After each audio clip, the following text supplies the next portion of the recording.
నమస్తే. Welcome to Andhraprabha. This is Tejaswi. Jawan సినిమాతో మొత్తం బాలీవుడ్ నే తన వైపు తిప్పుకున్నాడు తమిళ డైరెక్టర్ అట్లీ.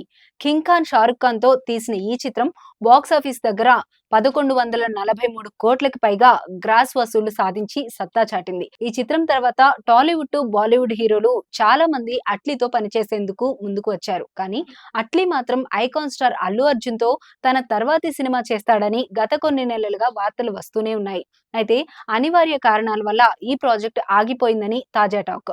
ఇలాంటి సమయంలో మరో బాలీవుడ్ హీరోతో అట్లీ సినిమా చేస్తున్నట్లుగా రూమర్స్ వినిపిస్తున్నాయి. సల్మాన్ ఖాన్ తో తాజా సోషల్ మీడియా బజ్ ప్రకారం దర్శకుడు అట్లీ బాలీవుడ్ స్టార్ సల్మాన్ ఖాన్ కి ఒక కథ నెరేట్ చేశారట.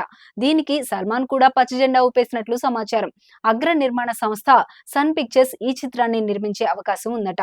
ఈ పుకార్లే నిజమైతే సల్మాన్ ఖాన్ తన అభిమానులకి త్వరలోనే సూపర్ ట్రీట్ ఇవ్వబోతున్నారన్నమాట. దీనిపై త్వరలోనే అధికారిక ప్రకటన వచ్చే అవకాశం ఉంది. మరోవైపు సల్మాన్ ఖాన్ ప్రముఖ దర్శకుడు ఏఆర్ మురుగదాస్ తో సికందర్ అనే చిత్రం చేస్తున్నారు. సాజిద్ నదియాద్వాలా నిర్మిస్తున్న భారీ యాక్షన్ ఎంటర్టైనర్ షూటింగ్ త్వరలోనే మొదలు కానుంది. ఈ చిత్రంలో రష్మిక మందన హీరోయిన్ గా నటిస్తుంది.